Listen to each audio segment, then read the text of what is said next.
అదే RTV app వార్తల్ని క్షణాల్లో చదివే అవకాశం ఉంటుంది. ఒక న్యూస్ పేపర్, ఒక టెలివిజన్ ఛానల్ మీ చేతుల్లో ఎప్పుడూ ఉంటాయి.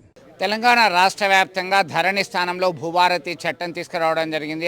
ROR 2025 పేరుతో అమల్లోకి వచ్చింది. తెలంగాణ రాష్ట్ర వ్యాప్తంగా పైలట్ ప్రాజెక్ట్గా కొన్ని ప్రాంతాలని సెలెక్ట్ చేసుకొని ఇప్పటికే అవగాహన కల్పించారు ఇటు మంత్రులు, అధికారులు. ప్రస్తుతం మనం చూస్తున్నాం కరీంనగర్ సమీపంలో ఉన్నటువంటి దుర్షేడ్ ప్రాంతంలో ఉన్నాము. రెవెన్యూ సదస్సు జరుగుతుంది. ఈ రెవెన్యూ సదస్సుకి రైతులు, స్థానికులు పెద్ద ఎత్తున తరలి రావడం జరిగింది. వారికి ఉన్నటువంటి సమస్యలు ఏంటి, అసలు వారు దేనికి దరఖాస్తు చేసుకుంటున్నారు? గతంలో ధరణికి సంబంధించి ఒక సర్వే నెంబర్ ఉన్నట్టయితే ఆ సర్వే నెంబర్లో ఉన్న భూమి కాలువకి SRSPలో కానీ ఎవరైనా తీసుకుంటే మొత్తం కూడా ధరణిలో బ్లాక్ అయ్యేటువంటి పరిస్థితి. కానీ ఇప్పుడు కొంత ఫ్లెక్సిబుల్ చేయడం జరిగింది. దానికి సంబంధించినటువంటి కొంతమంది రైతులు దరఖాస్తు చేసుకుంటున్నారు. ప్రస్తుతం అధికారులు ఉన్నారు. ఏంటి మీ సమస్య ఏంటి, మీరు ఏం దరఖాస్తు చేసుకున్నారు? సార్ మేము నలుగురు అన్నది అమ్మడము. మా బాబు పేరు వినుండే 20 గుంటలు. అయితే నా పేరు విన 5 గుంటలు వస్తలేదు. ఆన్లైన్ కొరకు దరఖాస్తు పెట్టుకున్నాం. ఏమన్నారు మరి? ఇక ఆయన ఇంకేం సలహా ఏం చెప్పలే. ఇప్పుడే దరఖాస్తు ఇచ్చినాం. మీ పేరేంటి, మీ సమస్య ఏంటి? నా పేరు ఊరడి మల్లయ్య. అయితే నాది గుంట దత్రములు ఉంది, పానీలు ఉంది, పాస్బుక్ ఉంది. అయితే ఆన్లైన్లో రాకపోతే దరఖాస్తు పెట్టిన, సరే అవుతుంది అని చెప్పిండు. ఇప్పుడు మీరు చెప్పండి, మీ పేరేంటి, మీరు ఎందుకు వచ్చింది?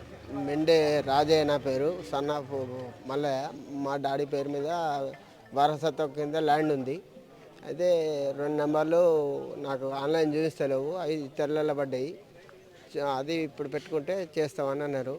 కాకపోతే ఇది ఒక 3-4 ఇయర్స్ నుంచి తిరుగుతున్నాం, కానీ చేస్తూ ఉంటారు కానీ చేస్తలేరు. అయితే ఎంత ల్యాండ్ ఉన్నది మీకు? నాకు మొత్తం ఈ సమస్య కింద 1 ఎకరం ల్యాండ్ ఉంది. ఎకరం ల్యాండ్లలో 3 నంబర్లు ఉన్నాయి. 3 నంబర్లలో చేస్తూ అవుతుంది పోతుంది అంటారు కానీ 3 ఇయర్స్ నుంచి తిరుగుతున్నా, కానీ అవుతలేదు. ఇప్పుడు మళ్ళీ అప్లికేషన్ పెట్టినా, చేస్తామని అన్నారు. పెట్టి అంటే ఇన్ని రోజుల నుంచి ఆ ఎకరం అమ్మడానికి కానీ ఇతరులకు ఇవ్వడానికి కానీ ఏం లేదు? నాకు అమ్మడానికి ఛాన్స్ లేదు, దాని మీద లోన్ తీసుకోవడానికి ఛాన్స్ లేదు, రైతు బంధు వస్తలేదు, నాకు ఎలాంటి అది లేదు. ఓన్లీ నా నమ్మకం వస్తుంది ఏంటంటే నేను కాస్తులో ఉన్నా అంతే. నా భూమి అనేది నాకు ప్రూఫే లేదు. అలా ఆ ఎకరంలో నాకు ఆ భూమి అనేది ప్రూఫే లేదు. మొత్తం జంపింగ్ అయింది. నాది ఇంకోళ్ళకి పడ్డది, ఇంకోళ్ళది నాకు పడ్డది. మొత్తం చూపిస్తలేదు. అది ప్రాబ్లం నాది. అందుకని నేను ఇప్పుడు పెట్టుకోవడానికి వచ్చాను. మీ పేరు చెప్పండి, మీరు ఎందుకు? నా పేరు ఊరడి రాములు. మాది మా తాతల బాపుది అరస్తత్వం. అది మా తాత భూమి మా బాపుకి వచ్చింది, మా బాపుది నాకు వచ్చింది. ఆల్రెడీ నాకు పట్టకుండే. ఇప్పుడు 5 సంవత్సరాల నుంచి 17 గుంటల భూమి మొత్తం ధరనే వేయింది. కొత్త పాస్బుక్ లేదు, పాత పాస్బుక్ ఉన్నది. దాని గురించి ఒక 10 అప్లికేషన్లు పెట్టిన 10 సార్లు తిరిగినా కానీ దాన్ని 7 పాయలు కాకుండా పారేస్తారు. అది మాత్రం సంతకాలు మాత్రం అయితే లేదు, ఆ భూమి మాత్రం అయితే లేదు. రైతు బంధు వేయింది, తాత వారసత్వ భూమి. అది ఏ ప్రకారం పోతుంది ఇతరులా? మనం కొనుక్కున్నామంటే అల్లది ఇల్లు అనుకుంటవచ్చు. అది దాని గురించి అప్లికేషన్కి వచ్చిన చూసి భూమి ఉన్నది కానీ చూస్తామని అంటాను సార్. సో చాలామంది వారికి సంబంధించినటువంటి భూభారతిలో దరఖాస్తు చేసుకోవడానికి వచ్చినటువంటి పరిస్థితి గమనిస్తున్నాము. మీరు ఎందుకు వచ్చారు? మీరు ఏమున్నది అంటే గోపాల్పూర్ మాది ఊరడి మల్లయ్యను. కొత్త పాస్బుక్ వచ్చింది, పాతది ఉన్నది. పాతలో 2 నంబర్లు ఇంటర్ ఆన్లైన్లకు.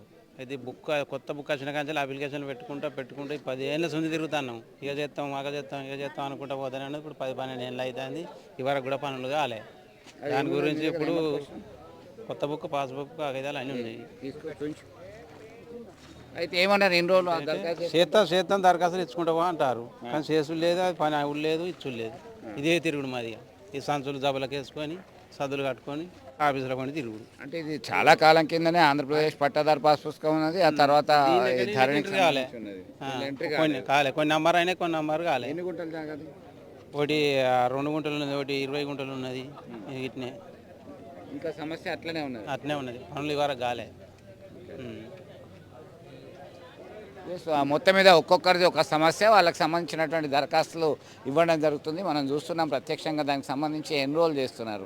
ఎవరికి ఏం సమస్య ఉంది ఏంటి అనే దానికి సంబంధించి ఒకసారి చూద్దాము. ఈ భూభారత్కి సంబంధించినటువంటి ఈ రెవెన్యూ సదస్సులు దానిలో జరుగుతున్నటువంటి ఉదాహరణకి భూమి యజమాని పేరు అనుముల వీరయ్య, తండ్రి పేరు ఘట్టయ్య. దానికి సంబంధించి రిసీవ్ చేసుకోవడం జరిగింది. దీనిలో ఏంటి అసలు వాళ్ళ సమస్య ఏంది, గోపాల్పూర్ గ్రామానికి సంబంధించినటువంటి సమస్యను వీళ్ళు చెప్తున్నటువంటి పరిస్థితి. దీన్ని అన్నీ చేసుకుంటున్నటువంటి పరిస్థితి.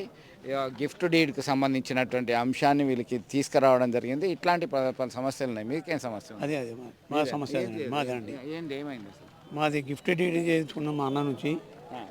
మళ్ళీ అది ప్రొసీడింగ్ ఇచ్చిండ్రు. 3 గుంటలో ఆన్లైన్ కరెక్ట్ ఉంది. ఇది పాన్లా 19 గుంటల 358లో అది ఇతరులలో పడ్డది. అది ఇతరులలో పట్టి ప్రొసీడింగ్ ఇచ్చింది కానీ మాకు అది అమలు అయితే లేదు. అదే సార్, అదే సమస్య. అది మళ్ళీ పాత పాస్బుక్ ఉంది, కొత్త పాస్బుక్ వచ్చేసరికి ఎస్, భూభారతి ద్వారా అనేక సంస్కరణలు తీసుకొచ్చేటువంటి ప్రయత్నం చేస్తున్నారు. ఇప్పటివరకు తమ ల్యాండ్ని అమ్మడానికి కొనడానికి వీలైనటువంటి పరిస్థితి ఉంది. చాలా అవసరాల కొరికి ఇబ్బందులు పడ్డటువంటి రైతులు స్థానికులందరూ కూడా ఉన్నటువంటి పరిస్థితి మనకు విదితమే. ఇప్పుడు తెచ్చినటువంటి చట్టం ఏ విధంగా ఉపయోగపడుతుంది, ఏంటి, ఇప్పటివరకు ఎట్లాంటి సమస్యలు ఎదుర్కొన్నారు? ఇంతకుముందు పాత పహనీలో కాస్తు కాలం ఉండే, పట్టదారు కాలం ఉండే. ఎప్పుడైతే ధరణి వచ్చిందో, ధరణి వచ్చినప్పుడు వాళ్ళు మాకు 10 రోజులలో మొత్తం ధరణి దీంట్లో కొట్టేసేయాలని చెప్పి వాళ్ళు ఒత్తిడి చేస్తే వీళ్ళు వచ్చరాని వాళ్ళతోనే కంప్యూటర్లో ఆన్లైన్ చేసి ఒకరు బదులు ఒకరి పేర్లు కొట్టి, పేరు అర్థం కాకపోతే ఇతరుల పేర్లు కొట్టి దాన్ని తప్పులు తడకగా నమోదు చేసినప్పుడు దాన్ని సరిచేయాలని ఎన్నిసార్లు విజ్ఞప్తులు చేసినా దానికి ఆప్షన్ లేదు, ఇది లేదు, అది లేదు అనుకుంటా కాలయాపన చేసినారు. కొంతమంది అమ్ముకుందామంటే కూడా ఇతరుల పేర్లు ఉంది కదా, ఇది మేము కొనము అని చెప్పి పెళ్ళిళ్ళకి కానీ ఏమైనా ఇల్లు కట్టుకోవాలన్నా కానీ మాకు చాలా ఇబ్బంది అవుతుండే.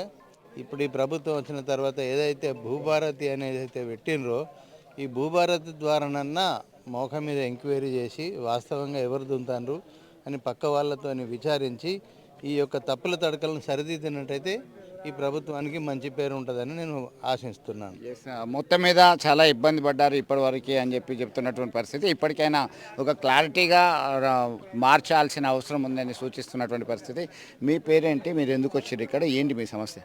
సార్ మా పేరు cyan Raj Kumar sir. Sir ఏంటంటే ఇది మా 2018 సంవత్సరంలో మేము మా చెల్లెగారు అయిన శిలాపురం లావణ్య మీద 16 గుంటలు పట్ట చేయడం జరిగింది సార్. అయితే ఏంటంటే అదే సర్వే నెంబర్లో వేరే వాళ్ళ మీద ఇన్కమ్ ట్యాక్స్ అవి పడుట్లా దాదాపు ఒక 10 సంవత్సరాలు మేము చాలా ఒక 2 సార్లు ఎంఆర్ఓ గారికి అప్లికేషన్ పెట్టుకోవడం జరిగింది.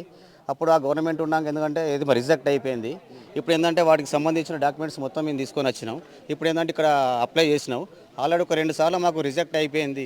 ఇప్పుడు కూడా అంటే ఇప్పుడు మాకు ఇది ఓకే అయితే మొటేషన్ అవుతుంది, పాస్బుక్ వస్తుంది అని చెప్పేసి ఆశతోనే వచ్చి గవర్నమెంట్ నమ్మకంతో ఇక్కడ మేము అప్లికేషన్ చేసుకోవడం జరిగింది సార్. ఒక్కొక్కరిది ఒక సమస్య ఉంది. వాళ్ళందరూ వాళ్ళ యొక్క బాధను చెప్పుకోవడానికి, సవరణ చేసుకోవడానికి వచ్చి దరఖాస్తు చేసుకుంటున్నటువంటి పరిస్థితి ఉంది.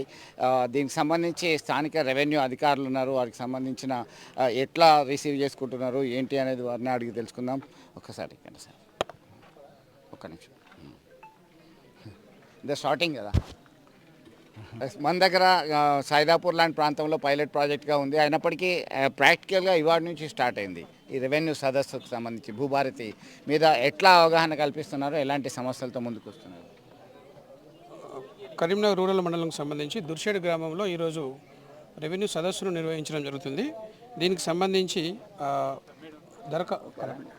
దరఖాస్తులు ఏవైతే ఉన్నాయో పిటిషన్ ఫార్మర్స్ దగ్గర నుంచి దరఖాస్తులు స్వీకరించడం జరిగింది. వాళ్ళకు సంబంధించి రికార్డు వెరిఫై చేస్తూ వాళ్ళు ఎక్కడ ఎలాంటి సమస్యకు ఎలాంటి దరఖాస్తు చేయాలనేది హెల్ప్ డెస్క్ను కూడా పెట్టాం. హెల్ప్ డెస్క్ తర్వాత వాళ్ళకు అందులో దరఖాస్తులు రాసుకున్న తర్వాత దాన్ని మేము వెరిఫై చేస్తూ ఇక్కడ దరఖాస్తులు స్వీకరించి వారికి రసీదు కూడా అందజేయడం జరుగుతుంది. ఓకే, ఎలాంటి సమస్యలు ఉన్నాయి ఏంటి అనే దాన్ని తీసుకున్న తర్వాత వాళ్ళకి దరఖాస్తు తీసుకున్న తర్వాత రసీదు ఇవ్వడానికి సిద్ధంగా ఉన్నామని చెప్తున్నటువంటి పరిస్థితి అయితే ప్రత్యక్షంగా గమనిస్తాం. విడుదల సుమంత్తో కలిసి చంద్రశేఖర్, RTV, కరీంనగర్ నుండి. మరిన్ని వీడియోస్ కోసం ఛానల్ ని సబ్స్క్రైబ్ చేయండి. లేటెస్ట్ అప్డేట్స్ కోసం వాట్సాప్ ఛానల్ ని ఫాలో చేయండి. అండ్ లింక్ డిస్క్రిప్షన్ లో ఉంది.